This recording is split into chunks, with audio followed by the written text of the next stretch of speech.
Hari ini kita berbicara tentang tantangan pendidikan. Tantangan pendidikan dan masa depan buah hati yang tengah balik. Hari ini paling tidak kita akan bicara tentang 3 tantangan. Tantangan pertama, balik itu sendiri. Tantangan yang kedua adalah menanamkan adab, dan tantangan yang ketiga adalah menanamkan akidah. Yang pertama tantangannya adalah tentang balik itu sendiri, yang kedua menanamkan adab, yang ketiga menanamkan akidah. Nah, ini penting sekali untuk kita orang tua yang anak-anaknya mulai ada di kelas 5 dan kelas 6. Kalau kita mundur sedikit ya, ayah dan bunda sekalian, kita mundur sedikit. Ada fase-fase pendidikan yang paling baik, ya. Fase pendidikan yang paling baik. Ada yang tahu bunda? Yang paling baik fasenya apa?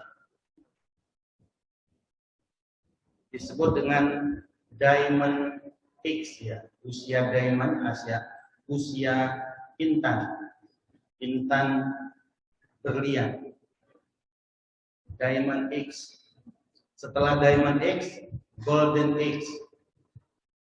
Yang Golden X ini yang paling populer. Golden X itu 0 sampai 5 tahun. Ya, 0 sampai 5 tahun itu Golden X. Kalau Diamond X, usia intan berlian, itu masih masa dalam kandungan. Masih dalam kandungan itu diamond. Setelah lahir, golden. 5 sampai 12, romantic X, ya, usia romantis. Usia romantis. Nah, baru 12 sampai 17 itu masa menentang. Yang nanti ini kita bicarakan hari ini usia 12 sampai 17. Ya. Berarti itu nama fase keempat. Fase pertama tadi diamond, fase kedua golden, fase ketiga romantik. Nah, fase keempat masa menentang. Yang hari ini kita bicarakan adalah fase keempat. Kita bicarakan dulu, nggak apa-apa mundur sedikit ya, masa diamond. Masa diamond itu masa yang paling baik. Kata Ustadz Adi Hidayat, kalau kita ingin membentuk anak di saat diamond itulah, di saat anak masih dalam kandungan, mau dijadiin apa aja, mau jadiin seorang hafiz bisa. Jadi Ustadz Adi Hidayat sudah sering mengadakan workshop atau pelatihan bagaimana mencetak hafiz. Hafiz itu mulai dari dalam kandungan. Mau dijadiin seorang musisi bisa.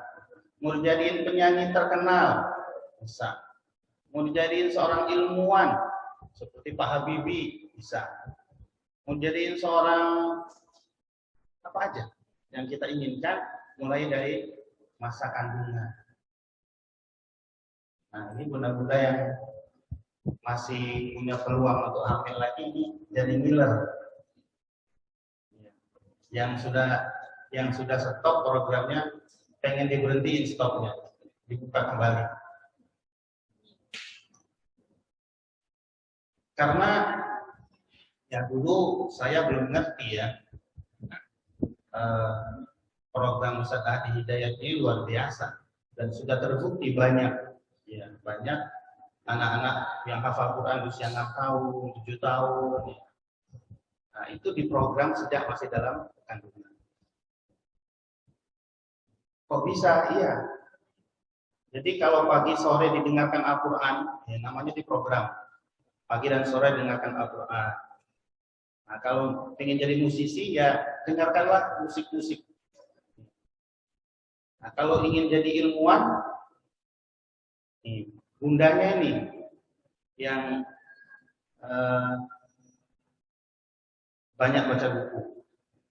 Membayangkan seorang ilmuwan siapa, misalnya Pak Habibie. Ya. Jadi doa itu ada yang kita ucapkan, doa. Tapi ada doa yang sifatnya kita membayangkan. Membayangkan anak saya itu seorang Habibie. Kita bayangkan, sering-sering kita bayangkan. Seakan-akan itu betul-betul terjadi dalam bayangan kita. Ya. Misalnya Bunda membayangkan anak saya itu hafal Quran, menjadi imam Masjidil Haram. Saya seakan-akan melihat anak saya melangkah ke Ka'bah, ke tempat imam, di samping Ka'bah, di depan pintu Ka'bah itu biasanya imam sholat 5 waktu.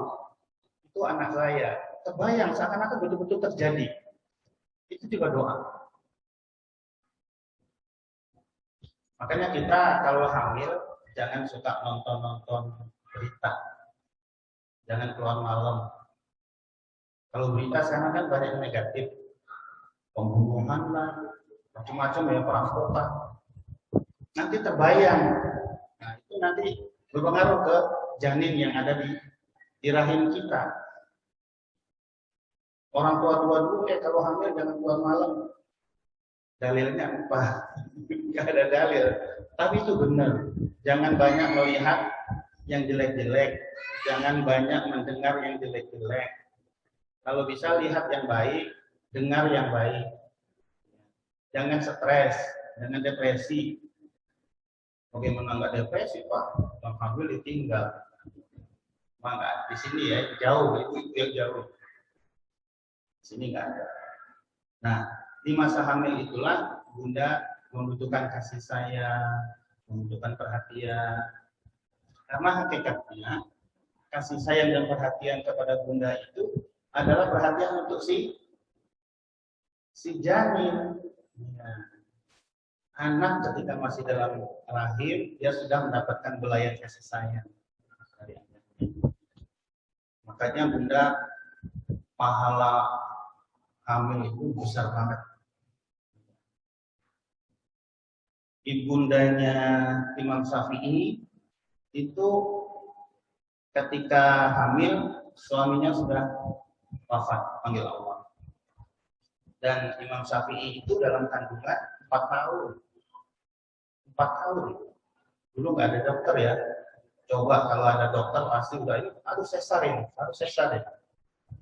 Oh, sekarang kan kalau udah 9 bulan 10 hari, lebih seminggu, wah dokternya udah harus disesar, harus disesar. Nah, dulu ya nggak ada yang nyuruh sesar. Emang bayinya belum mau keluar, mau diapain?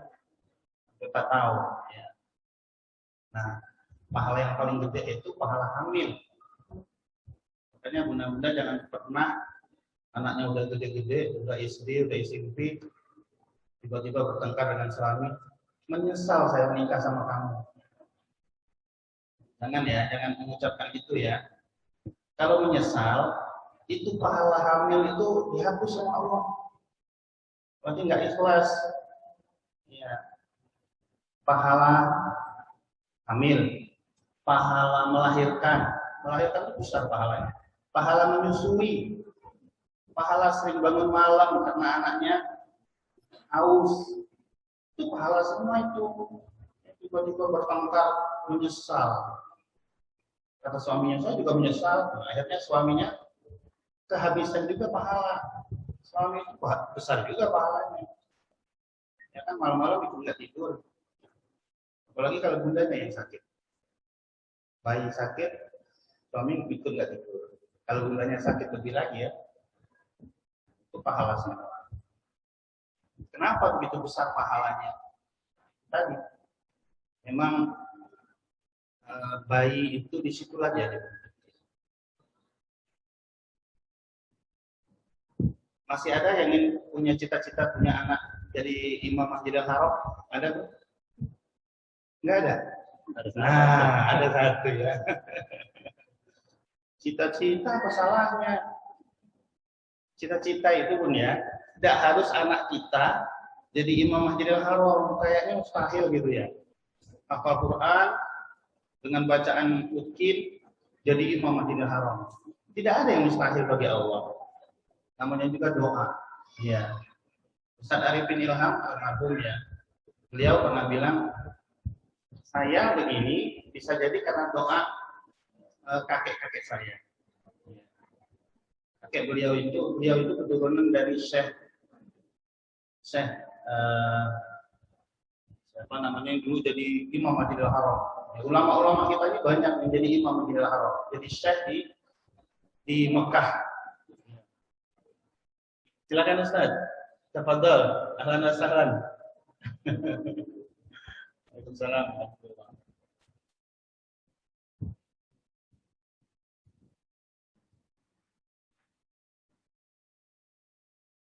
Nah, itu Ustaz Arifin Ilham itu keturunan keberapa itu? Ke-7, ke-8 tak? Berapa itu? Nah, mungkin kakeknya dulu berdoa minta keturunannya ada yang jadi ulama. Nah, ya, Bunda nggak salah. Minta ya Allah, anakku ya Allah jadikan Imam Masjidil Haram. Tidak anak langsung, tidak cucu, tapi mungkin cicit. Setiap doa kata Allah pasti saya kabul. Makanya jangan kayaknya mustahil Pak, anak saya jadi Imam Masjidil Haram. Nggak ada yang mustahil. Minta anak saya nanti bisa menjadi perancang pesawat kayak Habibie. Nggak apa-apa. Jadi ulama internasional, nggak apa-apa. Apa aja yang kita minta. Nah, itu paling baik di saat anak kita masih dalam rahim. Nah, kemudian ketika lahir sampai 5 tahun itu disebut oleh ahli pendidikan golden, ya masa emas. Maksudnya apa? 0 sampai 5 tahun itu anak menyerap semua informasi yang di sekitarnya, itu diserap. Ketika kita sering baca Quran, itu tersimpan itu di dalam memori anak itu tersimpan. Makanya baik sekali kalau Bunda itu tahsin itu anaknya bayinya dibawa aja, kalau dia dengerin gitu. Nggak apa-apa, daripada diajak ngobrol dan dengerin ngobrol bundanya. Apa yang diobrolin ya, kalau yang diobrolin baik tentang hadis, kalau diobrolin tentang kemarin kemana, ke mall mana, waduh kesana tuh saya kemarin tuh ngomongin mall lah, ngomongin pakaian, ngomongin apa ya. Kasihan bayinya. Nah, apapun yang didengar, apapun yang dia lihat, apapun yang dengar, apapun yang dia rasakan. Ini Bun ya, ini ada penelitian. 2 orang bayi, ya. Bayi A dan bayi B. Bayi A, dia ngapain aja tuh dicuekin. Ya, ngoceh-ngoceh, dicuekin. Bayi B selalu direspon. Kalau dia kakinya nendang, tendang lagi, ya didorong kakinya. Kalau dia ngoceh-ngoceh, kita ajak juga ngoceh-ngoceh, direspon. Ya. Nah, kalau dia senyum, disenyumin juga. Kalau bayi A dicuekin, B direspon. Ya. Hasilnya ini bayi B jauh lebih cerdas daripada yang A. Kan kita kadang-kadang sibuk ya, entah nyetrika, entah ngelipetin baju, entah nyuci, entah apa. Bayinya ngoceh-ngoceh, dibiarin aja. Kadang-kadang dia tendang-tendang. Ya. Itu sebaiknya direspon, tidak dicuekin. Nah, kalau dia tidur, baru kita sibuk dengan yang lain. Dia tidur nih, kan bayi lebih banyak tidur. Ya udah kita ngecek yang lain. Tapi ketika dia bangun, biasanya kalau udah nyusu, dia mulai ngoceh, ya. Ngoceh, terus bergerak. Nah, itu sayang sekali kalau tidak direspon. Ya. Disitulah tumbuh kecerdasannya. Jadi kalau dia senyum, kita senyumin, kita senyum, dia ketawa, ya kan? Itu latihan pengembangan kecerdasan. Misalnya halo, dia senyum kan? Halo, dia senyum lagi, ya. Bayi begitu. Jadi kalau kita respon, dia semakin merespon. Nah, ini nanti kalau yang udah punya cucu, anaknya diajarkan bagaimana cucunya biar cerdas. Nah, itulah masa golden. Golden itu masa emas.